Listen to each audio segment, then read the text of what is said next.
Lee Anderson unleashed a scathing attack on Sadiq Khan, branding the London mayor's knighthood a national disgrace and a slap in the face to hardworking Brits battling surging crime and a worsening housing crisis. Anderson didn't hold back, slamming Khan's tenure as a disaster marked by rampant knife crime, the divisive ULEZ expansion, and his failure to tackle London's dire housing shortages. He accused Labour of manipulating the honours system for political gain, while Tory Shadow Home Secretary Chris Philp piled on, accusing Khan of being rewarded for loyalty to his party rather than serving the public. Outraged critics claim this knighthood epitomizes everything wrong with today's politics.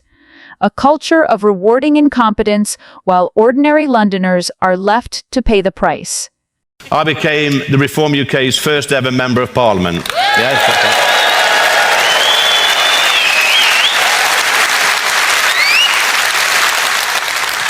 You will also know that this was just after a few supposedly controversial comments I made about Mayor Khan.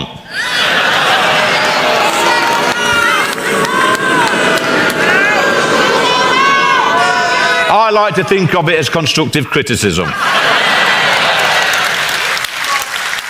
In my opinion, he has given our capital city away and he should be thoroughly ashamed of himself.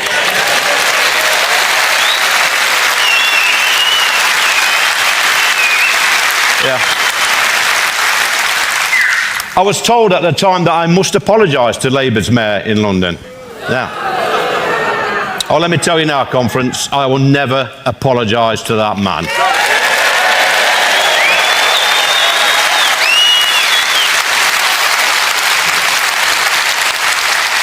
Let's look at his track record.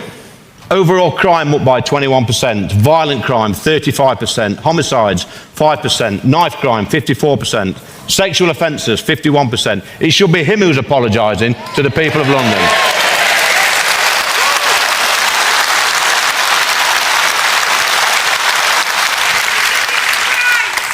A disgrace, you're right. He's got the cheek to tell us that he doesn't feel safe in London. Yeah, let that sink in. He's got bodyguards, armoured car, 24-hour security. He's in charge of the Met Police, and he doesn't feel safe. How does he think the 10 million people that live in London feel under his leadership?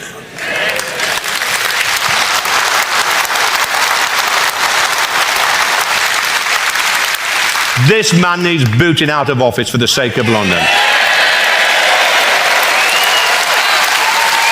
Lee Anderson has unleashed an unforgiving and scathing critique of Sadiq Khan, portraying the London mayor as a leader who has fundamentally failed his city, betraying the trust of millions of Londoners, and allowing the capital to descend into chaos under his watch. Anderson began his fiery speech by firmly rejecting calls for him to apologize for remarks he made about Khan, remarks that some had labeled controversial.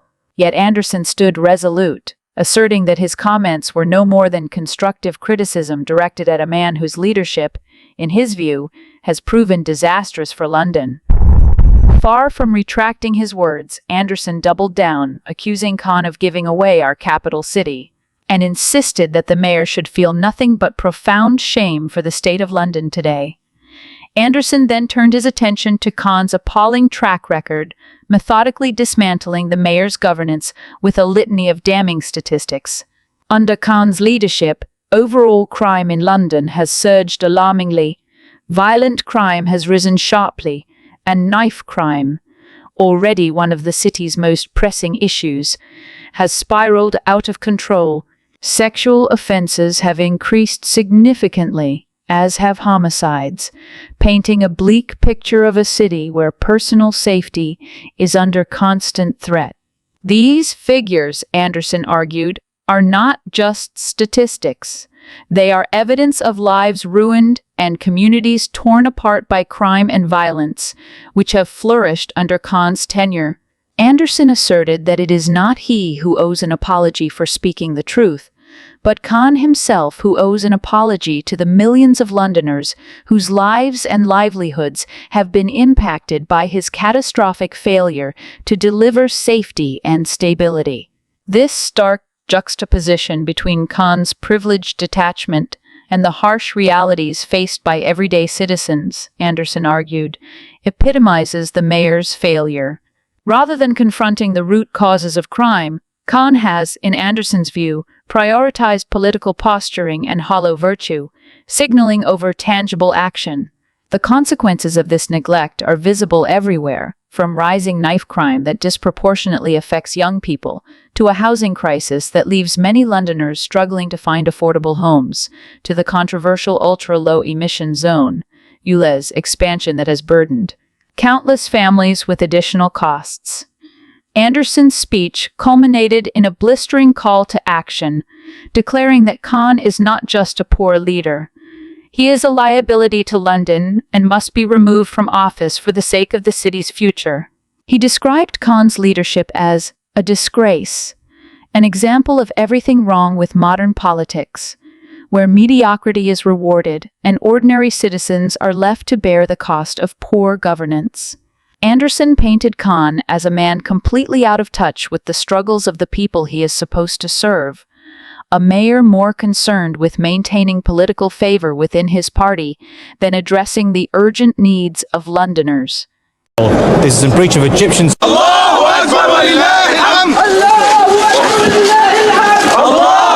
There is no evidence at all against the three British men. The only evidence against them is these confessions. We now have unequivocal proof that the confessions were obtained under duress and under torture. As there is no evidence against the men need to be released straight away and sent back home to the families. The Egyptian government and the state prosecutor have made a terrible mistake. They can correct that mistake by releasing the men now. What we're concerned about is they're compounding their mistake by continuing to detain them and having this farce of a trial. This is in breach of Egyptian's own very important law. Egypt has a proud history of being the custodians of law and justice.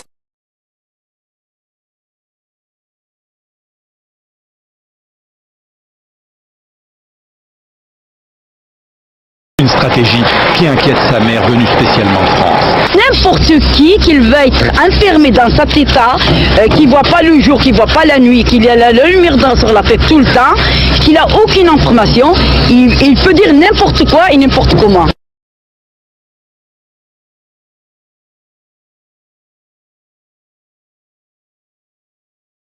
The UK is the only country in the world to have an exclusion order on Minister Farrakhan.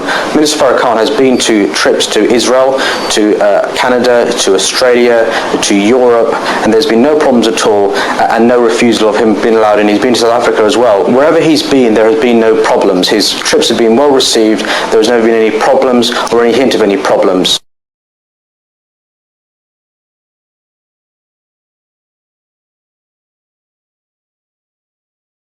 Sadiq Khan's remarks on the situation involving the three British men detained in Egypt and his commentary on Minister Farrakhan's exclusion order reveal a glaring hypocrisy and lack of accountability that has come to define his public statement. Khan, who frequently positions himself as a moral authority, seems quick to criticize the judicial processes of a foreign government while ignoring the glaring failures under his own leadership in London. His claim that the Egyptian government has breached its own laws by detaining individuals without sufficient evidence is dripping with irony, given the rampant dysfunction and injustices plaguing his own city. Knife crime continues to surge, violent crimes are at record levels, and communities across London feel increasingly unsafe under his tenure. Yet, Khan is more concerned with lecturing another country on its legal practices than addressing the dire consequences of his failed leadership. His assertion that the confessions in the Egyptian case were obtained under duress and torture, while undoubtedly troubling, is a striking example of his selective outrage.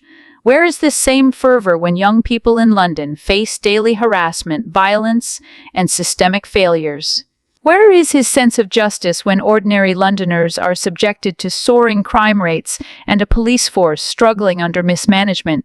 His calls for the immediate release of the detainees, while morally valid, feel hollow coming from a leader who has failed to protect the safety and dignity of his own constituents. Khan's commentary on Minister Farrakhan's exclusion from the UK is equally tone-deaf and misplaced.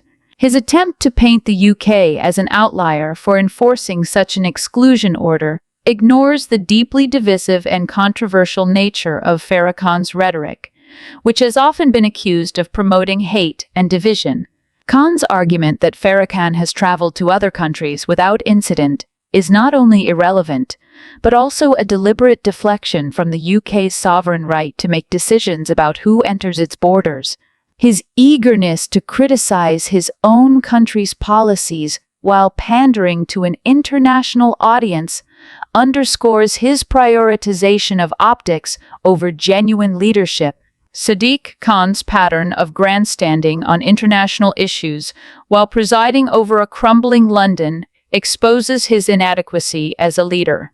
Instead of focusing on fixing the problems within his jurisdiction, rampant crime, a housing crisis, and the controversial ULEZ expansion, Khan seems more interested in burnishing his global image with empty rhetoric. His constant finger pointing at others, be it foreign governments or his political opponents, is a transparent attempt to distract from his own failures. Londoners deserve a mayor who is more focused on action than words, someone who prioritizes their safety and well-being over performative outrage and self-serving speeches. Sadiq Khan's posturing may earn him applause in certain circles, but for the millions of people suffering under his leadership, it is nothing short of a disgrace. Thank you for watching. If you have any thoughts or opinions, feel free to share them in the comments below. Don't forget to like the video, subscribe to the channel for more updates, and join us on Telegram for exclusive content and discussions. Your support means a lot.